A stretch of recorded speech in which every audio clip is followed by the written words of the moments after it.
So you just finished swinging at that curveball in the dirt for the 10th straight game, or you finished swinging at that slider in the opposite batter's box that made you look like a fool, and you're coming to this video to try to become a better hitter in MLB The Show 22.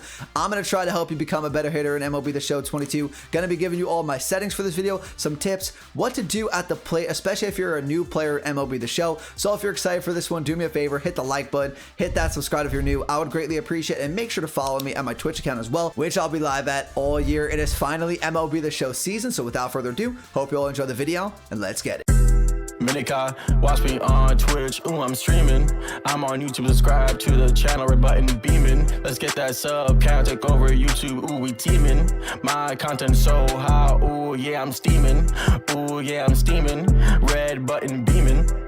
Okay, so I've jumped into practice mode here on MLB The Show 22, and we are going to go over the best hitting settings and the best hitting tips for MLB The Show 22 to make yourself a better player. And the first thing you're going to do in MLB The Show 22 before you even swing the bat, you cannot hit the ball if you cannot see the ball. So the camera angle we're using right now, the default, this is fisheye. You guys are going to be able to see the presentation looks absolutely beautiful. You can see Yankee Stadium, you can see all the seats, you can see Anthony Rizzo very, very clearly. You can see the sky. It all looks nice and pretty. The presentation is obviously going to be amazing. When the crowd is in the stands, you're going to be able to see them as well. But honestly, when I'm playing MLB The Show, I play a little more competitive, and I will sacrifice a little bit of that presentation aspect to actually get a better result when I'm at the plate and actually hit the ball better. So what do I mean by that? The first thing we are going to change in MLB The Show 22 is going to be the camera angle. I mentioned the default hitting view they just gave you is going to be fisheye.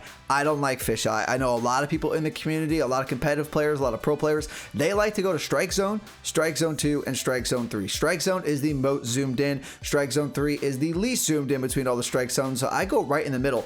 I go to strike zone 2. So you're going to see the difference right off the bat here between strike zone 2 and the default of fisheye. Do you see how much clearer you can see the ball when they're pitching? You can see the ball break even better. You can see the ball more up close. You see the entire strike zone. This gives you a better indication if the ball is actually going to be a strike or if it's going to be a ball. So this is definitely the most essential thing when it comes to hitting, because you're not going to hit the ball well if you can't see it. Now that we've taken a look at the best camera angle for hitting in MLB The Show 22, the next thing we're going to take a look at, again, has nothing to do with actually swinging the bat. And this is actually the most important thing when it comes to hitting the ball, besides actually seeing the ball with the camera angle, and that is going to be our PCI. You want to have the best PCI you can possibly have. If you don't know what PCI is, that is this yellow thing that you guys are seeing on the screen. That is known as the plate coverage indicator. What you want to do with this PCI, you want to take the direct middle of that PCI, you want to track the baseball, and you want to basically connect the middle of the PCI with the middle of the baseball. If you're able to do that, that is going to connect with a perfect. You guys see those perfects online with the best possible hits.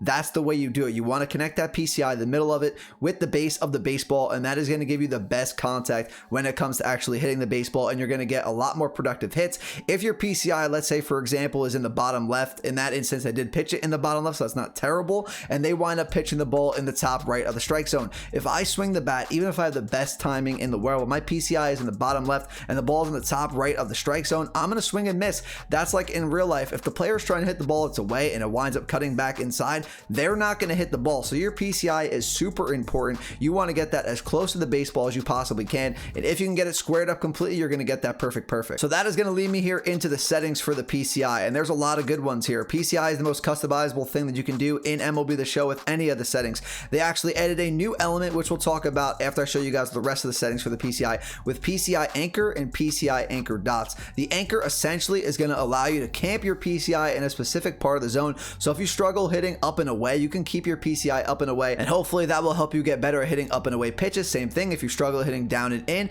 you can leave your PCI down and in and have a better chance to hit that ball than you normally do. So figure out where you're struggling in the zone and leave your PCI anchor in that exact spot. This is a great feature that they added this year. Now we get to the plate coverage indicator here. We can completely customize it. Obviously we want that on. We want the PCI on. The PCI center, I'm going to show you guys what that is right now. These are these 3 dots in the middle. That's going to be known as circles. I leave them on default. I know some people want to go to diamonds, which I'm going to show you guys right now, but I personally, it doesn't really matter, honestly. The middle, circles, altitude, diamonds, I leave it on circles. That one I leave on default. Everything else pretty much customized. So the inner, so that's the inner part of the PCI, that inner yellow part. I like to change this from basic to wedge. I'll show you guys what that looks like in a second. And then I don't like an outer. I don't want the PCI to be super confusing. If there's an outer, if there's an inner, if it's too big, if there's too much going on, I get confused, I get distracted. I want to eliminate all the distractions, all that stuff stuff going on, so I completely get rid of my PCI outer. Try it out. If you guys don't want to get rid of the outer, put it back on. You can always do that, but I personally don't like having a PCI outer. Then we have PCI color. This is really just personal preference. I usually go with white or black. They're the two standard colors. I usually run with white though, and then I leave the transparency on 70 to 80%. If you leave the PCI transparency too high, it's going to be too solid and you're not going to be able to see the ball when it's coming in when you're tracking with the PCI. And then if you leave it on 0%, there's not going to be any PCI. The lower it is, the less visible the PCI is, and the higher the percentages, the more visible that PCI transparency is going to be. And then we have the PCI fade out. If you're not using an outer, you don't have to worry about this. If you are using outer, you can fade out the outer as the ball is coming in. So that's an option for you guys that are using a PCI outer. Now there are a couple other settings that I want to show you guys since we're in the settings menu anyway. Hitting difficulty, this doesn't matter if you're playing online. This is based solely for the computer. So if you want to play on rookie, amateur, minors against the computer, you can completely do that. Or if you want to play on legend as well, you can customize your difficulty to your liking. And then in play view, when you're using dynamic, that's going to give you that presentation aspect once again. So when you hit a sick, no doubt home run, you're going to see a great animation. When you're using medium and high,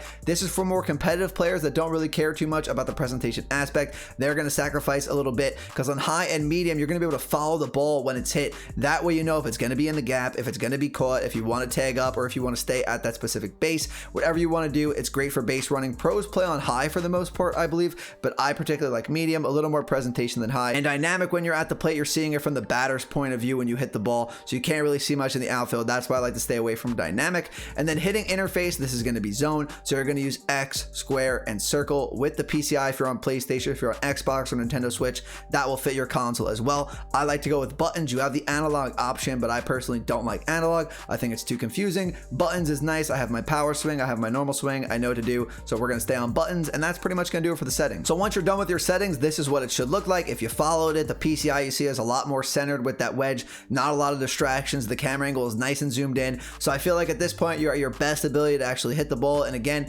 presentation, a little bit of a sacrifice here, but in my opinion it is worth it because you're going to see the ball a lot better. So the next thing we're going to take a look at here is going to be your starting point. And what do you mean by starting point? So this comes back into play with the PCI anchor and not with the anchor as well. You don't have to use the PCI anchor to find your starting point. What do I mean by starting point? Essentially, before the pitch is thrown, when I'm using a lefty and I'm facing a righty arm, I like to keep my starting point at the release of the pitcher's arm. That way I can track the ball where it's going. If I start right in the middle, I have to react in every single way the ball is going to be thrown. But if I start in the top left here, which is where the pitcher is going to release the ball, I can track the ball with my PCI as they're throwing it and move with the movement, if you will. That's what I really like to do. That's my starting point. But some people, when they're using lefties, they like to start inside and come out across the plate. Some people like to sit just in the middle, and this again comes into play with that PCI anchor. So what you're going to do, you're going to click your left analog stick in, and that's going to show you all the spots in the zone that you can leave your PCI anchor. And you'll see if I click it in the middle to left part of the plate, my PCI is going to stay there until the pitch is done. Even after the pitch is done, if you didn't swing, it's not going to move it. So if you struggle up and away, you can leave it there. But I personally like my starting point to be up and away when I'm facing a righty, and then when I'm facing a lefty, if I'm doing lefty, I'll kind of hold inside. I'll try to move up to where their starting point is as well. The next thing we're going to talk about is going to be recognizing pitches. You want to have an idea at all times what your opponent is going to be throwing you. You want to know if they have a sinker and a cutter in their repertoire, if they don't have any fastballs, if they're all off speed, if they're just sliders, if they're just splitters, if they're curveballs. Sit on the breaking stuff then. If they have a lot of fastballs, you know they're going to be coming with that heat. So once you learn how to time up the fastball, you're going to be more at an advantage. And this also comes into play more tricky when you have something like a sinker and a cutter. Those are two pitches that work really well together. You're going to have that sinker that breaks back inside towards the batter, and you're going to have that cutter that breaks out towards the batter. So learning the difference between those two pitches are super important. So what I recommend you guys do when you're in practice here is you are going to go to batting, and you are going to work on two pitches that are kind of the same, that look about the same until the final break there. So let's take, for instance, a slider and a changeup. Those are two pitches that are about the same miles an hour. The slider is going to break out, and the changeup's going to go down in the zone. So let's just leave those two pitches. And just by getting these two pitches down and knowing which one's coming at you will allow you to know if you should swing at it, if you should let it go for a ball. You're going to have an idea when you're actually recognizing these pitches. So let's just take a few pitches and see what's going on. So let's follow the ball. There's that slider. They try to break it back door. You're going to see that curve coming in. Let's see if he tries to go with the changeup. Now it goes back with the slider. Verlander loves throwing the sliders right now. Slider after slider, but we're getting to recognize you guys are seeing the break as the slider. So now when the changeup comes out, you're going to know it's a completely different pitch because you're getting to know that slider perfectly, and you're going to get a tendency on your opponent, especially if you're playing online. If you're playing the computer, not so much, because they might pitch a little more real life friendly. But when you're playing online, you're going to see a lot of people spam the same exact pitches. You're going to see them spam sinkers. You're going to see them spam cutters. You're going to see them spam sliders and changeups together. They're going to pitch tunnel really well. So you have to have an idea what pitch is which. You're going to have to know which way it's going to break. So just go into practice mode, take a few pitches. It's not going to hurt. Learn the break on the balls, especially if you're a newer player that's not familiar with baseball. You don't know what a sinker and a cutter is going to do. You don't know what a slider and a changeup is going to do. Once you could learn the break on these pitches and the timing, you're going to be a lot better of a hitter. Tip number 5 is basically going to play into tip number 4, and that is patience at the plate. When you get into an online game, especially if you're a newer player, don't swing at every pitch that comes your way. Get a feel for how your opponent's going to play. Get a feel for their tendencies, where they're going to pitch.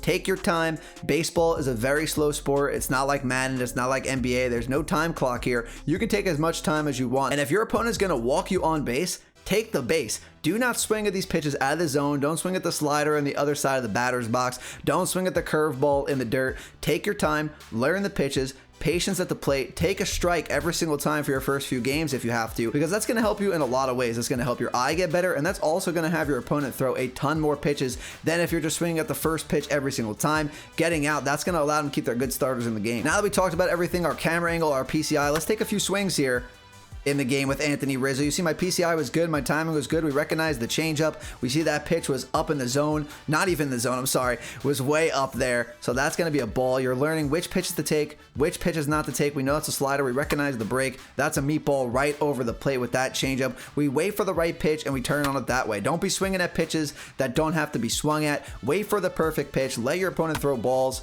I missed that slider. I'm not going to lie to you all. I was talking. It's hard to talk and play at the same exact time. But just get ready for that pitch that's ready to be hit. Perfect bombs. We are going to become better hitters in MLB The Show 22. So let me know if this video helped you. Okay, everyone. That's going to do it for the video today. Just wanted to make a quick hitting tips video for you all. Hopefully these helped. Reminder, take your time at the plate. It's going to take a lot of time to develop as a hitter in MLB The Show. It's extremely difficult. Hitting in MLB The Show is one of the hardest things in any sports video game, in my opinion. But if you enjoyed this one and you found it useful, do me a favor, hit the like button, hit that subscribe button if you're new. I would greatly appreciate it, and make sure to follow me at all my socials, including my Twitch account, which I'll be live streaming from beginning on Sunday for the entire week of MLB The Show. Ton of content coming to you guys. We have so many videos planned for day one, so make sure to turn post notifications on. But that's gonna do it for the video. Talk to y'all in the next one. Peace.